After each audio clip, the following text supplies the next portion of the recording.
This is the fourth episode of the CryptoCast podcast. And of course, you're Raido Saar, the Chief Operating Officer of Piixpay, and also the Anti-Money Laundering Officer of Piixpay, if memory serves. Yes. Yeah, that's So correct. can you tell me a little bit about yourself and how you got in, or I guess how you got started in cryptocurrency? Yeah, I can add firstly that I'm also a board member of the Estonian Cryptocurrency Association, and I stumbled into crypto a couple of years ago when my friends, founders of Piixpay, were looking for people to grow the company, and when I reviewed what they have done, and I liked the platform Piixpay.com itself and how does it work. And then I understand another thing that as we had in Piixpay, we had communication with Financial Intelligence Unit and Financial Inspection of Estonia. I understood that a very important thing, even if most of the crypto communities don't like it, is AML and compliance questions. And without solving those questions properly, there will not be probably sustainable service. And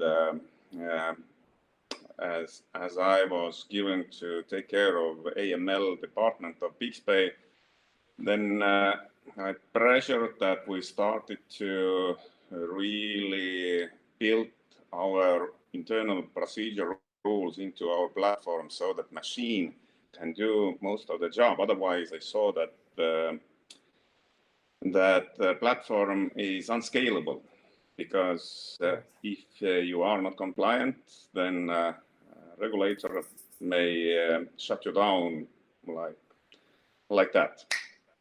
And to avoid that, you must be compliant. But if everything you must do is done by human force, then it's just not possible. You can do it so far, but then you have to man up yourself all the time, and it won't work. As we are, as a human, we have limited working hours, but the machine can work permanently and monitor what happens on the platform in real time. And during 2018, actually, for the end of the 18, we almost were in the level that everything what is written into our internal procedure rules, which are demanded by a regulator, so that every cryptocurrency company must have internal procedure rules and AML and risk assessment rules. So practically everything is implemented into our platform, so that human force is needed only when machine tells that there is something which is or irregular or exceeds some kind of risk limits. So that's was the first thing I took to my heart in Piixpay, and now as things have been evolving, we see that actually Piixpay now is probably capable to continue even with coming AMLD6 regulations, which will be even tougher than AMLD5. So basically, like a short story. From my background, I might say that actually I was 7.5 years. I was working in Estonian border guard department, and I was chief of intelligence units in different parts of Estonia, where collecting information and intelligence was my first primary duty. So I have seen the game from the regulators part as well. So I have a little hunch what regulators are expecting, and as Estonian Financial Intelligence Unit belongs under Police and Border Guard Department till the end of this year, then I must say that I'm a little bit familiar how officials are thinking, and it helps me to improve our platform that we can meet their expectations. Yeah, and so just out of curiosity, or I guess just to explain to those who might not be familiar, so can you give us a quick rundown of what Piixpay is? What I was actually reading I think the latest news article about Piixpay that you had on your website for press, and it was mentioning that your primary use case is as a platform where you can pay bills using cryptocurrency, if that's correct. Yeah, that's correct. That was the main idea behind the Piixpay, that our founders were very enthusiasts and mining crypto 5 years ago, and then one day they found themselves in the situation where they had a lot of cryptocurrency. For today's prices, they would be multimillionaires, and they had a problem that actually the cryptocurrency had no real use cases back then. And they wanted to have a solution that you can go to one place and use your cryptocurrency in the real world. So they developed a system where you just fill the form as in regular internet bank and execute the transaction from your existing crypto wallet. So it was so convenient and so easy that it was too easy to explain it to others, because many people doesn't understand it so far. That why do I need it? I can go to exchange, I can sell my crypto, then I can make payments from my bank account. Yes, but it takes about 3 or 4 logins waiting for your money, and then going again and making this payment. In Piixpay, it's easy. You go to our platform, filling the form, and if you execute, if we receive confirmation from blockchain that coins have been received, we are executing your payment for you. So that's one of Piixpay's main operations. But as we know now, as we see now, that there is a need, even bigger need, is for like very fast and simple exchange, which Piixpay is offering under the name of Instafill. Instafill is a service where our customer can have his own wallet address, and every time crypto lands in this wallet, it will be exchanged and it will be automatically translated into his bank account as euros. So basically, you don't have to log in anywhere. You can just, if you need money, you send from your wallet to this wallet address of Piixpay, your own wallet address in Piixpay, and just wait until the money lands on your IBAN account. That's incredible. It sounds like a really actually practical thing. Like you said, it's kind of pointless to just be going through, go from exchange to exchange, or exchange it into because for a lot of these payment processors, of course, you have to exchange into Bitcoin or Ethereum, then you send it to them, then you exchange again, then you send it to your bank, and then you pay your bill. And here it's just you send the crypto directly to the address in Piixpay, and it will automatically translate that into euros and pay the bill. And so I'm curious, is this available? I saw that I think, if I read correctly, like over 100 countries that this is supported in, or is it? Where's the? Let's say that we have the capability to practically pay every IBAN account in the world which accepts euro, but we have to little decrease this big world around us as the compliance and AML situation is that we are targeting mostly European Union at the moment, because we want to be in the business not just for the short time, but it is very risky for us to serve countries which are in a higher risk level. So that's true that yes, we are able to deliver, machine is able to deliver, but we are excluding at the moment such payments, that we are trying to stay in European Union and European Economic Area. This is, we count it this way, that we have 550 million people in EU, so probably there is enough market for us at the moment. And from this regulation or this legal environment where we are in, it's, I might say, almost impossible to compliantly serve countries which probably are in very big need for such a service like ours. But we will never be able to explain those transactions to our regulator. So it's easier for us to leave them be.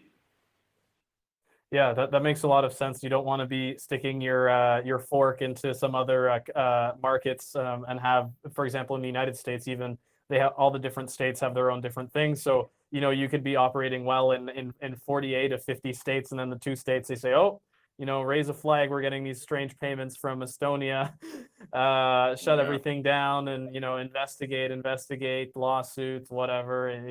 Yeah, you don't want to be touching that stuff. So, and that actually, yeah, exactly. Yeah. And what they do then, they will connect Estonian authorities, and Estonian authorities are very sensitive in cases, if those cases are coming from US especially. So that in this case, I'm quite sure that big force is flying on our office, and I wouldn't like to see it happen. So US, we have excluded US, absolutely. We are not serving US customers at all because of those differences in the law, and probably, yes. We see the need for that, and people from US and even people from US living outside of the United States, they're trying to open accounts, but sadly, if they are really residents of US, I mean tax-wise, then we are not able to serve them. That's unfortunate. And just out of curiosity, has it ever happened that you had some like regulators come knocking on your door, you know, maybe even some, because you said you worked also previously in intelligence, did you have anyone kind of break down the door and say, oh, hey, how's it going? I haven't seen you in a while, you know, anything like that? No. No, I don't have acquaintances from my past in Estonian regulators, but today the situation is opposite. As a member of Estonian Cryptocurrency Association, we are regularly almost knocking on the door of FIU, Financial Intelligence Unit.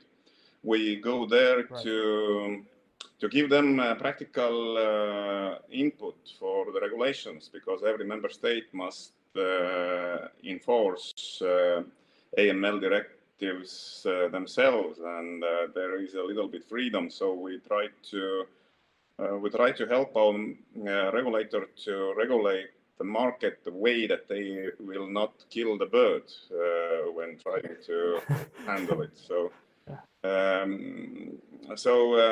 when we are trying to ask questions, and also we give input when it's needed, so that what they ask from Estonian cryptocurrency companies would be really practical and have some value, and the information what they collect from those companies should really be useful useful and usable for them, and maybe even to share this information with other companies, to give good samples how to avoid especially fraudulent and money laundering activities. And especially what we have seen in our practice, that those people which are committing fraudulent acts, their imagination is endless. They really, I don't know. I really don't like such people, because many other people just suffer for that they are too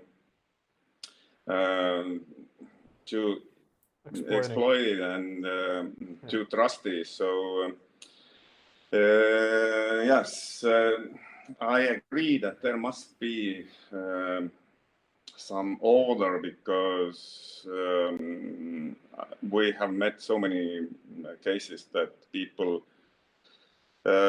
are too trusty and losing because of their trustful nature. They lose money, or some loans are taken on their names, and identity thefts and stuff like that. And it comes with crypto, as you know, and this gives a bad reputation for a whole field, and of course to the countries as well.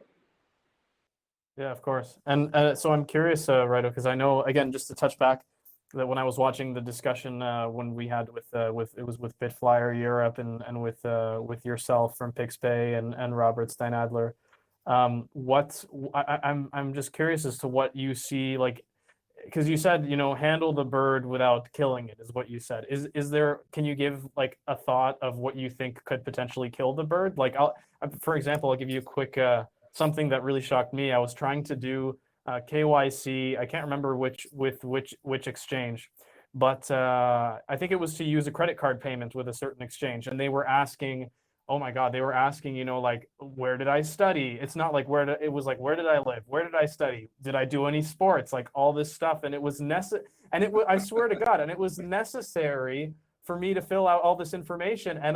And it not only was it very intrusive, but it was taking so long, like to go through all these forms, that I literally wrote back to the company and I said, look, like, I want, first of all, this is way too long and too intrusive, and I want you to delete all of my data, because I don't, like, I can understand that you want my ID, but to know where I lived, where I studied, where I went to high school, what did I have for dinner last night? No, like that's that sort of stuff. You don't need to know that, it's anyway. What's your thought? Like, what is the thing that would kill the bird in your? Yeah, you are completely right. And actually, those questions are unnecessary from the legal point of view, because any regulation should enforce you to ask questions like, would you sleep with, or whatever. It doesn't have any value to this process of onboarding. But those procedural rules are written by the entity itself. It doesn't come directly from the law. The law just says that you must mitigate those risks, and you must guarantee that you have done everything possible to avoid fraudulent and AML and counter-terrorist financing activities. But those questions, yes, I agree with you. This doesn't make any sense, and your case is, of course, quite colorful. But I must say that many people are writing us as well that why do you need all this information? And after all, now, as we have to establish, starting from certain limits and certain risk assessments, we have to establish a source of funds documents.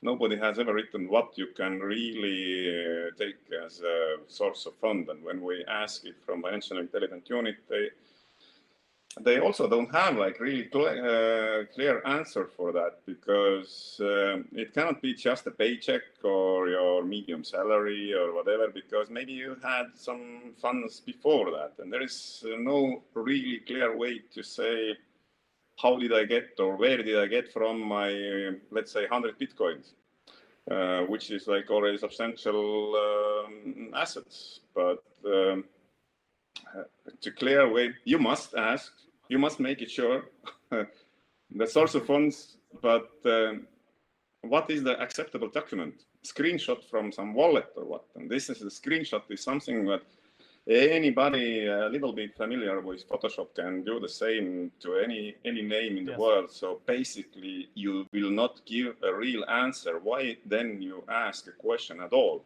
My lawyer said to me like 20 years ago that please don't ask ever a question you don't know the answer, or you might not like the answer. And at this case, regulators are probably asking the questions. They don't even know what the answer is supposed to be and what answer is good enough to let the activity continue. Or the other way around, that if you will accept some document like that, and this transaction will be reviewed by regulator during the control or audit, then probably they might not accept it as you did, and it's a very complicated situation. But yes, coming back to this, how to not kill the birds is one thing that we made amendments to this cryptocurrency concerning change of anti-money laundering law.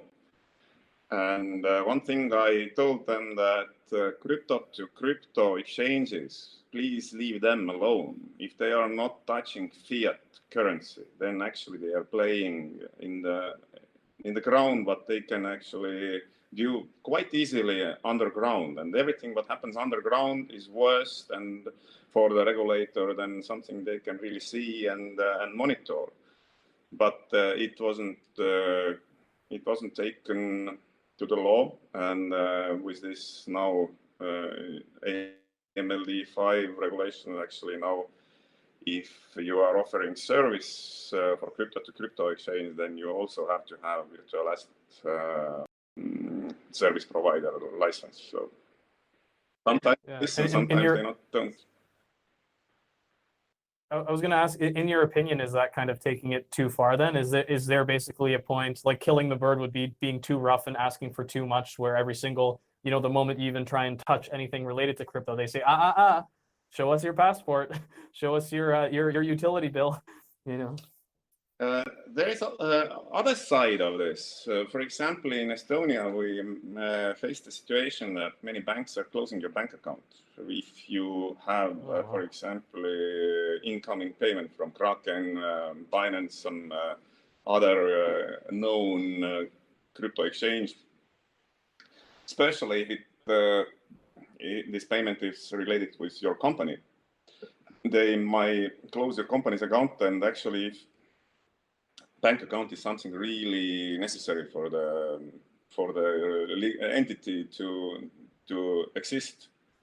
And opening bank account for companies in Estonia has also become exceedingly difficult, and especially if you have some foreigners in your shareholders, among the shareholders, then it's much worse than you faced with this sport questions. They might even ask your CVs in the bank. No, oh my God.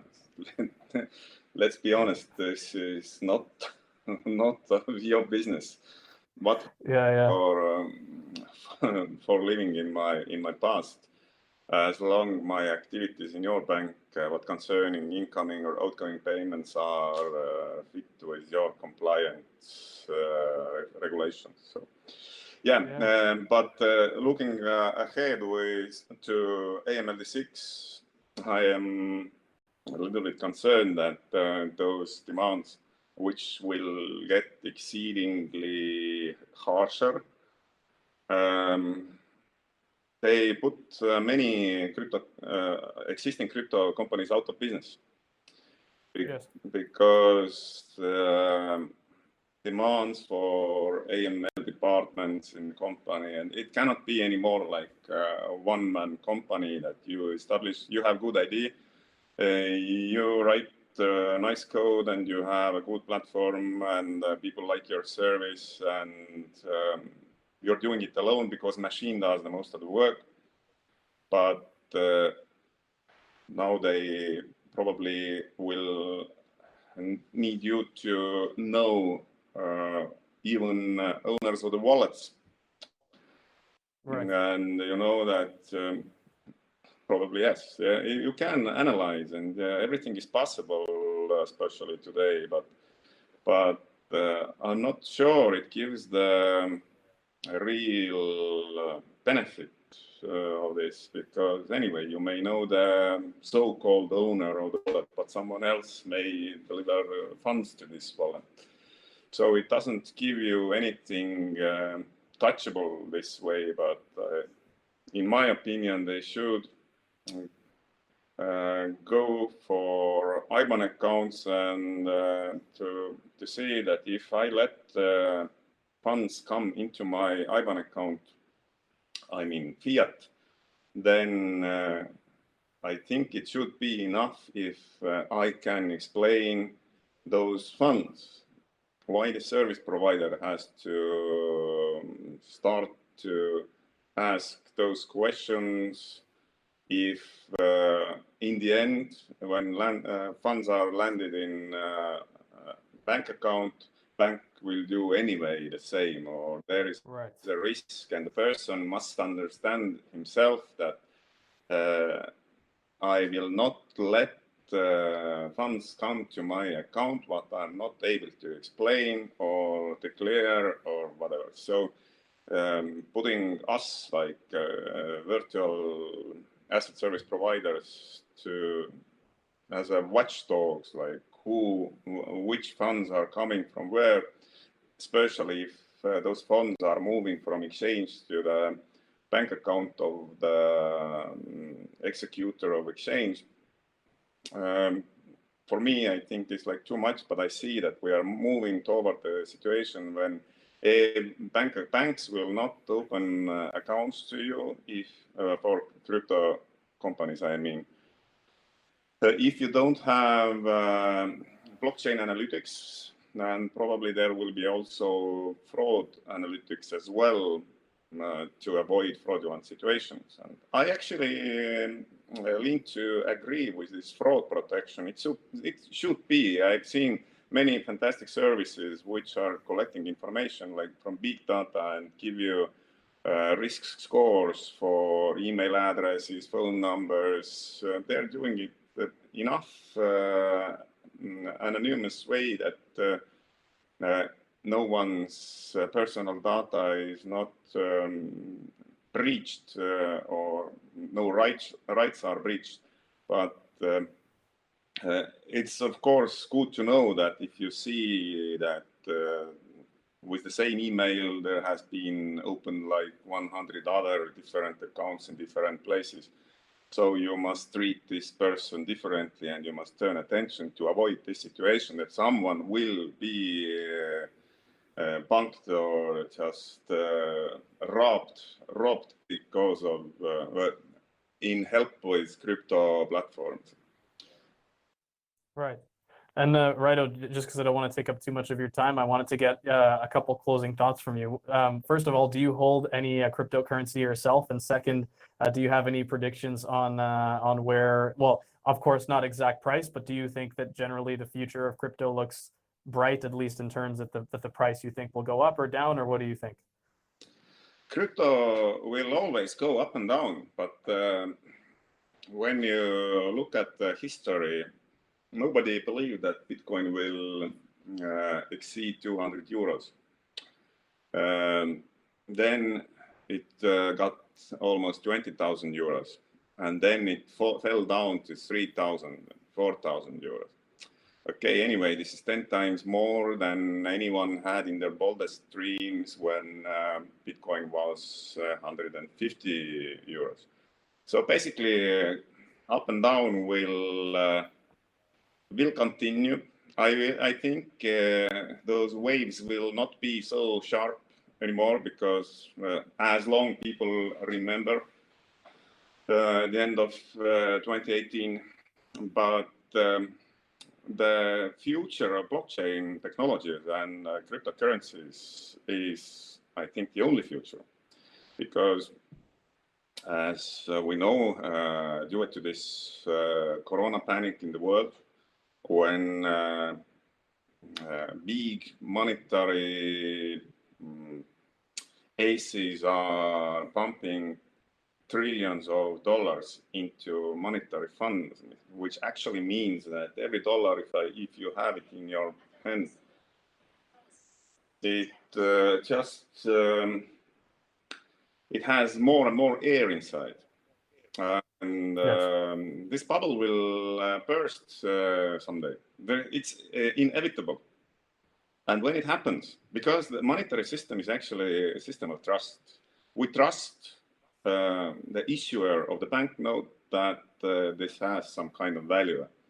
But if there starts a big deflation, and after that hyper inflation, then it might happen so fast that those who are able to, they probably run into crypto space, even if they don't know much about it. I see like every week my friends who know what I'm working with, and they don't know anything about crypto. They are coming to me and asking the same questions. Do you hold? And what do you think? Do you believe?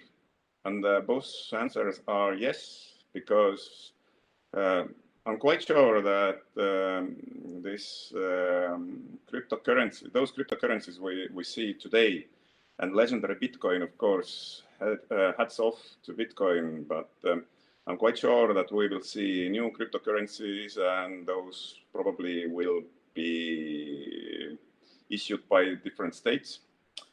And thanks to blockchain technology itself, I see a very big future for the blockchain, because it is the next big thing after internet.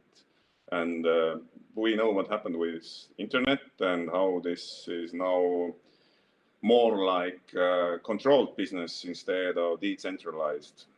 But I believe that as decentralized blockchains are shown what they are capable of, then always there might raise a new blockchain, which will be faster, less energy consuming, more secure, and most of all, it gives possibility to trust the blockchain, and no need to trust no person personally, because blockchain, like a trustless environment, has a very big value. So I advise that for those who are not very in crypto, advise that buy €100 worth Bitcoin, for example, every week or every month. It's a good idea, because one day you might be surprised, because this 10,000 or 8,000 we are rounding today is not anything special. We are quite stable already some time, but when world economics will start to change due to this corona, then I'm quite sure that 50,000 or 100,000 per Bitcoin is nothing we will not see in maybe during a year or 2 years. So don't go and put your money into Bitcoin now. but as I said, if you take if you don't know, and if you don't review the markets every day, if you want to just sleep calmly and have some kind of like lottery ticket, what you pay for. When you buy a lottery ticket, you don't expect to win actually, but you know that someone is winning every week. So have it. What did you lose if you spend €100 a week? But what you lose if you don't use this possibility to find in your cold wallet one day that, oh my God, what I have here, let's buy a new house. Yeah, it could build up. And sorry, Raido, again quickly. So I'm guessing you're obviously, you have a little bit of Bitcoin, perhaps Ethereum. All right, you just How do you know? How do you? Well, I mean, I also hold, of course, these two big ones, but yeah, I don't know. So for some people, it's a little bit of a personal subject. I know that my boss Olga holds like 20 different types of crypto, and yeah. But in any case, Raido, I want to thank you so much for the discussion. If you had any closing thoughts, please let's hear them. And then if not, then we'll leave it at that. And I hope to speak with you some other time. Yeah, I hope that I explained our very simple service simply enough that now people can go and start to use us, because we are very user friendly when you already have your account, because KYC is a bit of tricky for every platform today which want to be compliant. So come visit us and use us. All right. Thank you so much, Raido. Okay. Take Bye. care. Bye-bye.